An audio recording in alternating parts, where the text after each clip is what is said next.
We need a name. Hey, I got one.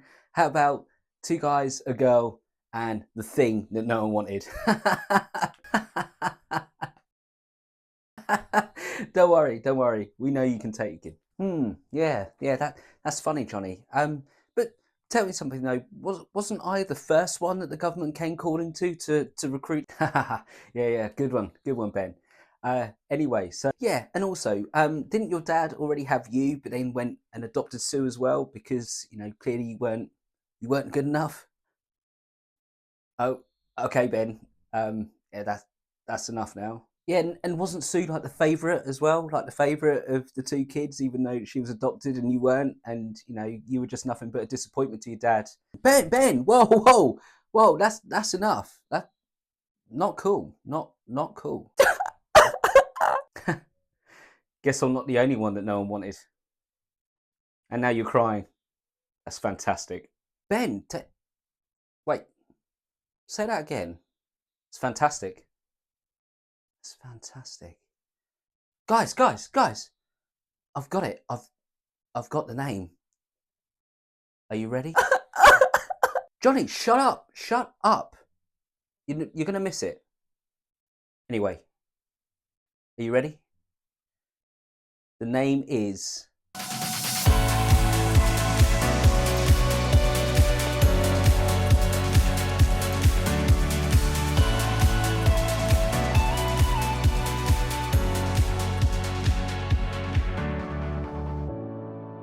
So The Fantastic Four was a movie released in 2015, directed by Josh Trank and starring Miles Teller, Kate Mara, Jamie Bell, and Michael B. Jordan. And this movie is a reboot of the Fantastic Four movies that came out in the early 2000s, and it is well known as Fant4stic, which, if you look at all the marketing material and all the posters, you can see why. But in short, we start off with Reed Richards and Ben Grimm working as kids together on an experiment in order to try and solve the equation of interdimensional travel.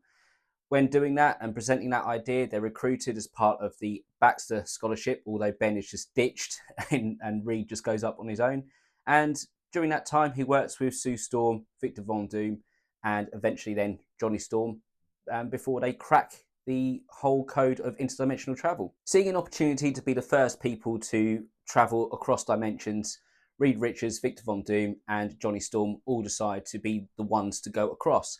And Reed basically brings in Ben Grimm as well for old time's sakes. They all travel across with the assistance of Sue, who's back in the command center to bring them back.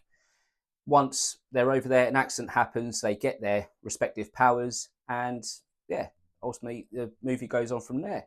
Unfortunately, Victor Von Doom decides to use his powers to try and end the world as we know it, and it's up to our four heroes to try and stop him. Now, the best way of describing this movie for me to you guys would be a movie of two halves, in that the first half is actually pretty good, and I say half, more like three quarters, is actually pretty good. The second half, or the last quarter of the film, oh my god, it tanks. We have some really good build-up stuff, some really good foundation work that's done to show the relationship between Reed Richards and Ben Grimm, both as kids, quite sort of different in the way they are as children, but they do come together and they sort of stay together throughout the late adulthood or early adult life. We're introduced to Sue as well, who gets brought into it, and Victor Von Doom, Johnny Storm, and we do see sort of them, the beginnings of their relationship together, which is quite nice to see.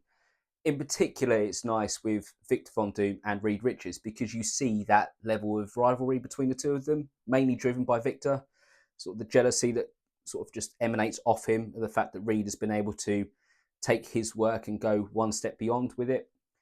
But yeah, I mean that really is sort of like the good part of this movie is the foundation work that's done. The problem that we have is Miles Teller is essentially playing his character, Andrew Neiman from Whiplash, if you've seen that. The person who is just, he's got nothing in his head other than science. He's just an absolute nerd. And he's just got absolutely no social skills. But the problem is that Kate Mara's Sue Storm is exactly the same. So you're almost watching just two people who've got no social skills do a bit of back and forth with each other. But it's not good. Victor Von Doom then comes in, played by Toby Kebbell, and you do get a sense of, oh, good. Perhaps someone else is going to come in here and, because he's a bit older, perhaps he's going to have a little bit more to offer with regards to a conversation or some sort of exposition. But no, he's just a more cynical version of Reed. So whilst you do get a little bit of, I would say, value out of their conversations together, just the whole sort of rivalry aspect and a hint that Sue likes Reed from her defending Reed to Victor, even though she also picked holes in his work beforehand. It is a bit of a mess, but the message is effectively there at the end of it all. But the shining light is when Johnny Storm turns up, because Michael B. Jordan is Michael B. Jordan. He comes in and he just offers his usual level charisma that comes through, and it is a welcome change of pace to the grinding conversations that we have sort of up till that point. Unfortunately, he doesn't have much conversation in him. He's mainly used there to help build things. It's mentioned that he has a high IQ, but it's not really sort of shown with that. It's just, hey, go and weld this, and he goes and welds it. That's it. But it is a nice touch that you do sort of see that Reed and him do have a connection together as well. It's not just because he's Susan's, in this case, adopted brother, or she's his adopted sister. And Ben gets back into the fold when they decide to go interdimensional traveling, just because he was at the very beginning of Reed's journey, so Reed doesn't feel comfortable going on beyond or going on without him.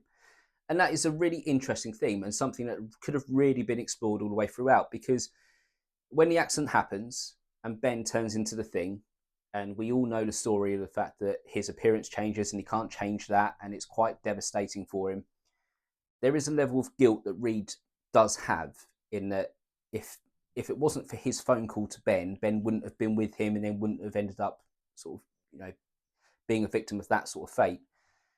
But it's not really explored because this film runs out of time too quickly to start to actually explore all of that. The other thing that the film fails to acknowledge as well is Reed's failure to save Victor from his fate on the other dimension, and that Reed is unable to pull him up. Victor falls into the sort of toxic river stuff, and what they assume is, they assume he's dead. When he does come back, there's no sort of level of guilt or responsibility that Reed feels though he has to sort of be the one to stop it, because he has his failings has almost caused what's happened to Victor. None of that is explored, and Victor's motivation against Reed, his hatred towards Reed, is purely that rivalry of Reed thinking he was always smarter than him, which, yeah, I get that drawn from the comics, but in this context, you could have expanded that a lot more. But again, there's absolutely no time to be able to do that. But there's one little touch that I really do like about the accident, and that is when everything starts to go wrong, you do get a hint as to why certain characters have the powers they do. So Ben's hatch opens and the rocks come in, and that's where you sort of see he's almost infused with the rocks from that dimension. And Johnny's capsule ignites on fire, and that's almost where he gets his. But the downside to that is it doesn't really explain why Reed is stretchy and why Susan is then invisible or can create force fields. None of that is then explained. It's almost like they've tugged at a thread without thinking, and then when that thread is pulled, it's too late to go back on it. But they can't salvage an idea as to how they can follow that through. So yeah, it's just, and that almost sums up this movie. A lot of wasted potential, but a lot of interesting threads that are dangled in front of you and just aren't pulled. And of course, this movie does follow the superhero theme for that time, in that it's a more grounded version of the Fantastic Four story. It's a lot darker in tone, it's a lot darker visually, and it tries to sort of bring it as if it was able to exist in the world that we are in now. But it doesn't. It just comes across like it just comes across almost pretentious in the way it's delivered, in the fact of there's a lot of build up and the foundations are all very nicely put in place, albeit with a few stupid inclusions, but then at the same time it's just left itself with absolutely no time, and someone seems to have come in from outside and gone, cut this 2.5 hour movie down to 80 or down to 100 minutes, slash slash slash slash, And all they've done is just taken out parts from the third act or the final act, and that's it. They've left everything else in there, all the build up, because all they've seen are pound signs and dollar signs in their eyes of, well, we can captivate on all of that build up work because we can have sequels come out here, there, and everywhere. But unfortunately, when you do something like that and create such an awful film at the end of it, and that's the one thing that sticks in people's minds is the horrendous ending of this movie, you're never ever going to get the opportunity to make a sequel and no opportunity to build on what you've built in to that movie at the beginning. It's just absolutely ridiculous, and just another. Even back in 2015, Hollywood was failing absolutely miserably when it came down to these sort of properties, because it jumps a year later. So in that year, the guys have essentially come to grips with their powers, learned how to control them, and the full extent of their powers, but with the plan of the US government using them as super soldiers to go out in the field and do their covert missions, etc., left, right, centre. Reed has abandoned everybody to try and work on a cure, but can't do that without the stuff that's there already at the other facility where the bad guys work. So he has to come in anyway, but is forced to come in because Ben Grimm is sent out to bring him back in. It's just, it's so ridiculous, because you know full well that there's a threat out there that they need to nullify, but at the moment it's just all espionage, and I mean, there's no character development, nothing. It's just pointless. This whole sequence is just absolutely ridiculous. And what makes it even worse is that it's only with 20 minutes left of the movie that Victor Von Doom comes back into it as Doctor Doom. And whilst he is pretty cool, it's almost like a Terminator, just walking through and just like killing people in all different kinds of ways, almost just showing off. But his motivation almost is, why did you take me away from this interdimensional plane? I quite liked being here. It saved my life. Take me back. But you know what? If you're not going to leave me alone, I'll just destroy your world while I'm at it so I can live in peace. So he goes off and tries to do that. The Fantastic Four then decide that actually, no, he's stronger than each one of us individually, but together he's not stronger than all of us put together. So let's work together as a team and do him in. Oh, guess what? That takes 2 minutes to do that. Once we've worked out that we need to actually work together. Who knew? And yeah, then the movie ends with an absolutely horrendous exchange of them trying to force the chemistry between them. Ben and Johnny have not had any sort of screen time really together to bounce off each other like we're used to in the previous movies. And they then tried and shoehorn that into the end part of this movie with some absolutely horrendous dialogue of basically Johnny saying that no one wants him, which is quite nice. And then there's just that whole conversation of, I think we need a name, but what's that name going to be? Oh, you mentioned Fant4stic, and there's 4 of us. So, what's that name going to be? Credits. Overall, this movie does have some really good things building up to it. And when I do sort of mention about some stupid things inserted at the beginning, what I mean is when Ben's a kid, his brother's going after him to beat him up and says, "It's clobbering time." And then you also have Sue Storm when Victor is talking about the downsides or potential downsides of their experiment. She's there. Oh, Dr. Doom over here. I mean, it's essentially sort of a line that belongs in The Office with a little side glance at the camera with a